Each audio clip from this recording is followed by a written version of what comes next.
300,000 people in West Virginia are being told to stay away from their tap water. A chemical spill contaminated the water supply to more than 100,000 customers. That includes homes, businesses, even hospitals. Authorities say 7,500 gallons of a toxic chemical used to process coal leaked into the Elk River on Thursday from Freedom Industries. They did not report this to us, and I have no idea of when or if they reported it to anyone else. The chemical could be harmful if ingested in large amounts and could potentially cause eye and skin irritation. The chemical leak is unacceptable. People are unable to use water for anything. That means no showering, no shaving, no morning coffee, and no idea just how much longer it'll take. Now it's utter chaos. Eyes burning. It's a zoo in here, isn't it? It's a zoo. If I can't take a shower, it's going to be ugly. They brought every kind of container they could find. Jugs, bins, and bottles to fill up as the people of Charleston, West Virginia learn just how precious clean water is. New warning tonight for those who are pregnant. You should not be drinking the water. A new and unsettling twist in the story of all those Americans with contaminated water in their homes in West Virginia.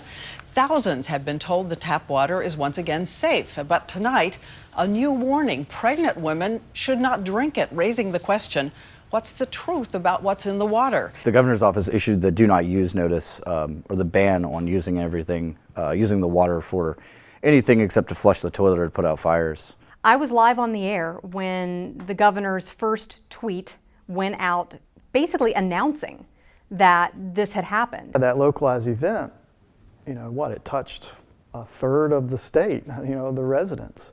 I don't think anyone had any clue what was going on. We just knew that there was a leak at Freedom, and that residents weren't supposed to use water at all. Of course, having reported this and living in Charleston, we were just as affected as anyone else. So the first 3 days after the spill, people were coming to work unshowered, basically cleaning up as best you could with like baby wipes or some sort of whatever towels you had laying around that you could clean yourself with. Bottled water, bar of soap, and a washcloth was about the best you could do. I was on the set, I was anchoring, as I said, and so I immediately sent a note to our assignment editor and said, check into this, let's see what this is. And finished anchoring the rest of that segment of the newscast. During the commercial break, came out, checked in, we'd gotten a little more information. We'd confirmed that yes, this came from the governor's office and it is a do not use order, which is different than a boil water advisory, which is, I think, what a lot of people maybe wondered at first. Is this just a boil water advisory? We get those all the time. And it quickly became clear this was not a boil water advisory. This was something much more serious. So I'm Todd Petty. I'm a professor of aquatic sciences.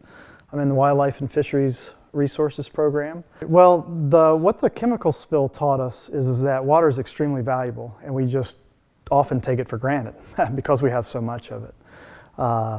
If you go out west, they have droughts on a regular enough basis that they understand the value of their water. It was pointed out to me by a visiting scientist, and he has spent a lot of time out west and here back east. And he's like, the one thing that you notice when you go out west is that every hotel, every place you go to has fountains, has water fountains.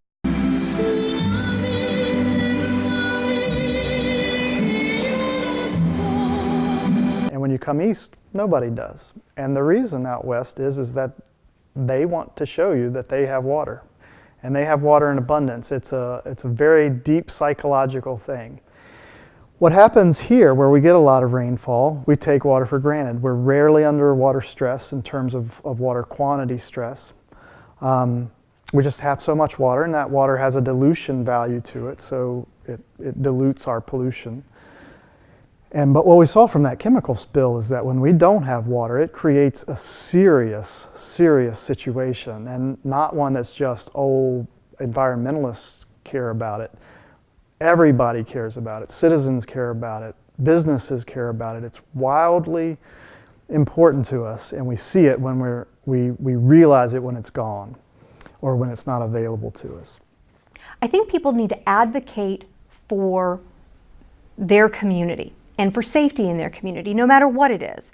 But when it comes to something as essential as water, know what's going into the water. Know how your water's processed. Understand what potential hazards there are along the waterways which feed your particular system.